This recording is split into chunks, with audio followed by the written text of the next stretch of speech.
जितने भी हमले हुए हैं उस पर पलटू राम को आत्मनिरीक्षण करना चाहिए, गिरेबान में झांक कर देखना चाहिए अपने कि भाई इतना लोगों में आक्रोश क्यों है कि इनकी पीठ पर किसी ने मुक्का पीछे मार से दिया। मुक्का हाँ, मार दिया।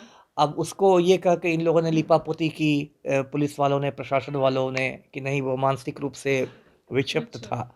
लेकिन मानसिक रूप से विक्षिप्त आदमी भी सैकड़ों लोगों में पलटू राम के साथ ही विक्षिप्तता क्यों दिखला रहा है? कुछ फरियादी लोग थे जो अपनी फरियाद लेकर मुख्यमंत्री के पास जाना चाहते थे, कोई उनकी समस्या थी, और जो मुख्यमंत्री के साथ जो सुरक्षाकर्मी चल रहे थे उन लोगों ने उनके साथ धक्का मुक्की कर दी, उन लोगों को मतलब पहुंचने नहीं दिया, तो इसी गुस्से में उन लोगों ने कुर्सी का हिस्सा फेंका। अब देखिए, कुर्सी-वुर्सी फेंकना तो बिल्कुल गलत है, लेकिन ये भी सोचना चाहिए कि अगर आपके सुरक्षाकर्मी लोगों से आपको मिलने ही नहीं देंगे, तो फिर आप समाधान किसका कीजिएगा? लोग सुरक्षा घेरा को तोड़ रहे हैं, तो ये तो सीधे-सीधे सुरक्षा कर्मियों की चूक है, उसमें दंडित करना चाहिए, मतलब ऐसे लोगों को चिन्हित करके जिसकी चूक से हुआ। नमस्कार, आप देख रहे हैं लाइव बिहार, मैं आपके साथ रूपम। 2012 से अगर हम बात करें 2023 तक, तो मुख्यमंत्री की सुरक्षा की अगर हम बात करें तो कि मुख्यमंत्री की सुरक्षा में कितनी बड़ी चूक हुई है। 2012 से 2023 तक में अभी तक में 7 बार नीतीश कुमार के सुरक्षा में चूक हुई है। आपने देखा ही कि कभी कोई पीठ पर आकर उन्हें मार देता है, तो कभी उन पे कुर्सियां चलाई जाती है। अभी अभी औरंगाबाद में जो नीतीश कुमार वहां पर पहुंचे और उसके बाद कुर्सियां का टुकड़ा उन पे चलाया गया, आपने वीडियो में देखा ही होगा। लाइव बिहार में लगातार यह वीडियो दिखा रहा था। और आज इसी मुद्दे पर बात करने के लिए हमारे साथ पूर्व आईपीएस अमिताभ दास जी हमारे साथ जुड़े हुए हैं। हम इन्हीं से बात करते हैं कि आखिर नीतीश कुमार के सुरक्षा, जो कि हमारे मुख्यमंत्री हैं, उन्हें इतनी बड़ी सुरक्षा मिली हुई है, उस सुरक्षा में आखिर इतनी बड़ी चूक कैसे हो जाती है, और 1-2 बार नहीं, 7-7 बार। देखिए, सबसे पहले तो मुख्यमंत्री पर जितने भी हमले हुए हैं पिछले कुछ सालों में, मैं सभी हमलों की निंदा करता हूँ, क्योंकि जनतंत्र है और जनतंत्र में हिंसा के लिए कोई जगह नहीं है। विरोध होना चाहिए, लेकिन शांतिपूर्ण विरोध होना चाहिए, पीसफुल होना चाहिए। इससे जो भी हमले हुए हैं, कुर्सी उनकी टांग फेंकी गई हो, थप्पड़ मारा गया हो, जो भी हुआ हो, वो बिल्कुल गलत है, पहली बात। दूसरी बात यह है कि जितने भी हमले हुए हैं उस पर पलटू राम को आत्मनिरीक्षण करना चाहिए, गिरेबान में झांक कर देखना चाहिए अपने कि भाई इतना लोगों में आक्रोश क्यों है? क्योंकि कहीं न कहीं हमले दिखा रहे हैं कि कुछ आक्रोश बढ़ रहा है लोगों में, क्योंकि अलग-अलग ज़िलों में हमले हो रहे हैं, अलग-अलग साल में हमले हो रहे हैं। मतलब ऐसा नहीं कि कोई आइसोलेटेड घटना है, मतलब एक लगता है कि पैटर्न बन गया है ना? और जैसे कि बख्तियारपुर में कुछ साल पहले हुआ कि इनकी पीठ पर किसी ने मुक्का पीछे मार से दिया। मुक्का हाँ, मार दिया। अब उसको ये कह के इन लोगों ने लिपापोती की, पुलिस वालों ने, प्रशासन वालों ने, कि नहीं वो मानसिक रूप से विक्षिप्त अच्छा था। था। लेकिन मानसिक रूप से विक्षिप्त आदमी भी सैकड़ों लोगों में पलटू राम के साथ ही विक्षिप्तता क्यों दिखला रहा है ना? वहाँ तो मतलब समारोह में तो सैकड़ों लोग होंगे, तो उसने चुन के पलटू राम को ही क्यों निशाना बनाया?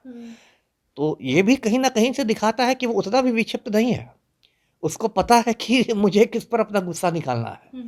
तो ये बात समझनी चाहिए मुख्यमंत्री को कि मैं भी लोगों से मिलता हूँ और मुझे भी दिखता है कि पूरे बिहार में एक मतलब निराशा का माहौल है, और लोगों के बीच ये संदेश चला गया कि पलटू राम जो है, इनका एक सूत्री कार्यक्रम है कुर्सी से चिपके रहना, पलटी मार मार के 6 महीने राजद के साथ रहते हैं, 6 महीने भाजपा के साथ रहते हैं, मैसेज जा रहा है। तो और इनकी यात्राओं को भी अब कोई गंभीरता से नहीं लेता। ये समाधान यात्रा जो है अभी जो चल रही है, ये इनकी 14वीं यात्रा है। इसके पहले 13 यात्राएं निकाल चुके थे, और किसी भी आम आदमी का इन यात्राओं से कोई समाधान नहीं होता। ये बस मुख्यमंत्री का समझिए सरकारी पिकनिक है। जी। औरंगाबाद में उन पे कुर्सी फेंका गया था। हाँ, जो औरंगाबाद में आपने कहा, बारून प्रखंड की घटना है, बारून ब्लॉक की। वो वीडियो मैंने भी देखा था, कुर्सी की, एक लाल रंग की कुर्सी की कुर्सी की टांग टुकड़ा थी। टांग थी। हाँ, हाँ। तो अब देखिए, उसमें ये कहा गया, मतलब बाद में जो बातें मीडिया के माध्यम से पता चली मुझे, कि कुछ फरियादी लोग थे जो अपनी फरियाद लेकर मुख्यमंत्री के पास जाना चाहते थे, कोई उनकी समस्या थी, और जो मुख्यमंत्री के साथ जो सुरक्षाकर्मी चल रहे थे उन लोगों ने उनके साथ धक्का मुक्की कर दी, उन लोगों को मतलब पहुंचने नहीं दिया, तो इसी गुस्से में उन लोगों ने कुर्सी का हिस्सा फेंका। अब देखिए, कुर्सी-वुर्सी फेंकना तो बिल्कुल गलत है, लेकिन ये भी सोचना चाहिए कि अगर आपके सुरक्षाकर्मी लोगों से आपको मिलने ही नहीं देंगे, तो फिर आप समाधान किसका कीजिएगा? है ना? यदि आप समस्या सुनिएगा ही नहीं, आप तक लोग अपनी समस्या पहुँचा ही नहीं सकेंगे, तो फिर समाधान किस बात का होगा? तो कहीं न कहीं तो उसमें आप कह सकते हैं कि ये समाधान यात्रा की भी कमी दिखलाती है कि मुख्यमंत्री घूम रहे हैं, समाधान का ढोल बजा रहे हैं, लेकिन मुख्यमंत्री से लोगों को मिलने ही नहीं दिया जा रहा है।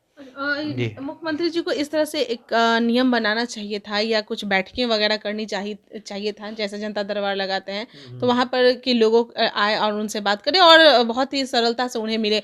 लेकिन यह भी एक सवाल उठता है सर कि आखिर नीतीश कुमार हैं, मुख्यमंत्री हैं, बिहार के मुख्यमंत्री हैं, सुरक्षा का भी एक सवाल जी। उठता है कि आखिर इतनी बड़ी सुरक्षा में ऐसे कैसे लोग उन पे हमला कर दे रहे हैं। उनकी सुरक्षा पर भी सवाल उठता है, जो उनकी सुरक्षा का घेरा जो बनाए हुए हैं। जी, बिल्कुल। देखिए, मुख्यमंत्री के साथ मैं दर्शकों को बताऊँ कि जब वो चलते हैं तो उनके साथ तो पटना से ही एक घेरा रहता है, एसएसजी जिसको कहते हैं, स्टेट सिक्योरिटी ग्रुप। जैसे केंद्र में एक एसपीजी है, special protection group, SPG Bharat सरकार के स्तर पर है, जो प्रधानमंत्री, पूर्व प्रधानमंत्री और उनके परिजनों के रक्षा करता है। तो वो एसपीजी होता है। एसपीजी की तर्ज पर ही बिहार सरकार में एसएसजी बनाया गया है। तो वो एसएसजी वाले रहते हैं, स्पेशल ब्रांच के लोग रहते हैं, विशेष शाखा के लोग रहते हैं। ये लोग सादे कपड़ों में रहते हैं, वर्दी में नहीं रहते हैं। ये तो रहता ही है, और साथ ही साथ जहाँ जाते हैं वहाँ की स्थानीय पुलिस भी रहती है। जनरली मुख्यमंत्री के कार्यक्रम में संबंधित जिले के एसपी उनके साथ रहते हैं। एसपी के साथ उनका पूरा अमला रहता है, local SDPO, inspector, sub inspector. जाने के पहले ही पूरा सड़क खाली करवा दिया जाता बिल्कुल, है। ट्रैफिक का ये रहता है। तो ये सब तो बहुत, मतलब जिसको आप कह सकते हैं, बहुत सारे चौचले हैं सुरक्षा के। इसके बावजूद यदि लोग सुरक्षा घेरा को तोड़ रहे हैं, तो ये तो सीधे-सीधे सुरक्षा कर्मियों की चूक है, उसमें दंडित करना चाहिए, मतलब ऐसे लोगों को चिन्हित करके जिसकी चूक से हुआ, है ना?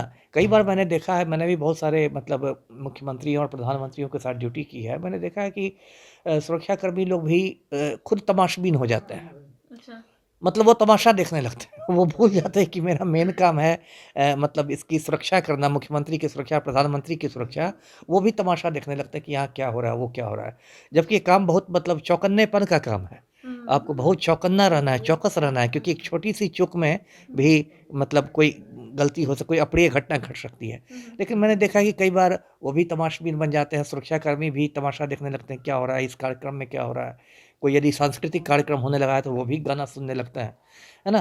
तो उनका कंसंट्रेशन खत्म हो जाता है, और इस वजह से ऐसी घटनाएँ आपको होती भी हैं। कभी भी इस तरह का मौका मिला हुआ होगा जब मुख्यमंत्री हो या कोई मंत्री गए हुए होंगे, उस समय आपको ड्यूटी दी गई होगी? जी, जी, मैंने तो बहुत सारे प्रधानमंत्रियों के साथ, मुख्यमंत्रियों के साथ बहुत बार ड्यूटी की है, और सबका अलग-अलग है। जैसे कि राष्ट्रपति, उपराष्ट्रपति और प्रधानमंत्री की ड्यूटी तो बिल्कुल डिफरेंट होती है, क्योंकि उसमें एक ब्लू बुक होता है, नीली किताब। वो ब्लू बुक में पूरा वो ड्रिल है कि कैसे-कैसे उसमें ड्यूटी होगी।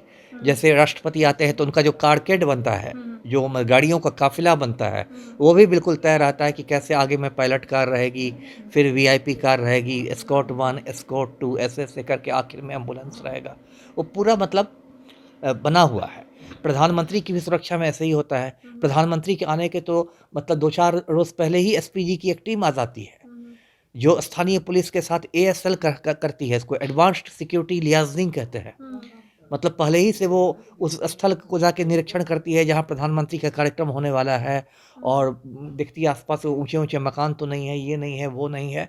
बहुत मतलब एक बहुत गहराई से ये सुरक्षा होती है। तो मैंने तो ऐसे बहुत सारी ड्यूटी की है, और एक दिलचस्प बात भी मुझे याद आ रही है, ये 1999 की बात है। मैं उस समय देवघर जिले का एसपी हुआ करता था, जो अब झारखंड में है, और उसमें उड़ीसा के मुख्यमंत्री थे जानकी वल्लभ पटनायक, जेबी पटनायक। तो जेबी पटनायक एक निजी दौरे पर देवघर आए थे, मतलब हेलीकॉप्टर से आए, और कुंडा एयरपोर्ट पर मैं था और डीसी थे, हम लोग उनको लेके सत्संग आए। वहाँ एक आश्रम है सत्संग, देवघर शहर में ही है, वहीं पर उनका दौरा था। वो खुद भी शायद सत्संगी थे, और मैं उनके बगल में ही खड़ा था, और भी बहुत पुलिस वाले थे। मतलब काफ़ी हम लोगों ने वहाँ कड़ी सुरक्षा व्यवस्था की थी। तो लगता है जो वहाँ के आश्रम के लोग थे, लगता है उनको ये व्यवस्था ज़्यादा पसंद नहीं आई, तो उन्होंने जेबी पटनायक के कान में कुछ खुसुर-पुसुर किया, और फिर उड़ीसा के सीएम ने मुझसे कहा कि एसपी साहब, मुझे इतनी सुरक्षा नहीं चाहिए, ये लोग सब मेरे गुरु भाई हैं, सब मेरे ही मतलब हम लोग सब एक ही गुरु के चेले हैं, वगैरह-वगैरह। तो मैंने भी जी किया, लेकिन मैंने एक भी सिपाही को वहाँ से हटाया नहीं, है ना।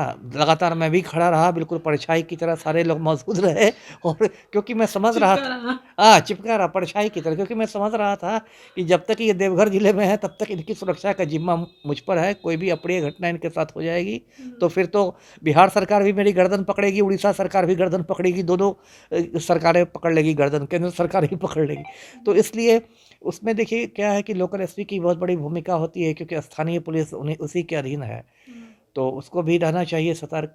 और इस तरह की सुरक्षा की चूँकि नहीं होनी चाहिए, क्योंकि इससे तो मतलब बाकी लोग का ये मनोबल बढ़ता है ना, बाकी भी जो समाज विरोधी लोग हैं, जो मतलब गलत तत्व है हमारे समाज में, उनका भी मनोबल बढ़ता है कि हम लोग सुरक्षा घेरा तोड़ सकते हैं। तो इस तरह की घटना नहीं होनी चाहिए। जी, चलिए, बहुत-बहुत धन्यवाद जी। आपका। तो आपने सुना, पूर्व आईपीएस अमिताभ दास जी हमारे साथ जुड़े हुए थे। अपनी लाइफ में जब यह एसपी थे उस समय की भी बात ये बता रहे हैं कि किस तरह से इनके साथ भी यह बीता है, और लेकिन उस समय भी प्रशासन के लोगों को किस तरह से चुस्त और दुरुस्त उस समय रहना चाहिए, पैनी नज़र रखना चाहिए जो इन्हें ड्यूटी दिया गया है। लेकिन यहाँ पे सवाल उठा है, आखिर नीतीश कुमार जो हमारे मुख्यमंत्री हैं, उन्हीं के सुरक्षा में इतना बड़ा चूक कैसे हो जा रहा है, इतनी बड़ी लापरवाही कैसे हो जा रही है कि कोई भी आता है और मुख्यमंत्री पे ही सीधा अटैक कर देता है। चलिए, और भी खबरों के लिए बने रहें आप लाइव बिहार के साथ। धन्यवाद। लाइव बिहार यूट्यूब पर सब्सक्राइब और फेसबुक पर लाइक जरूर करें।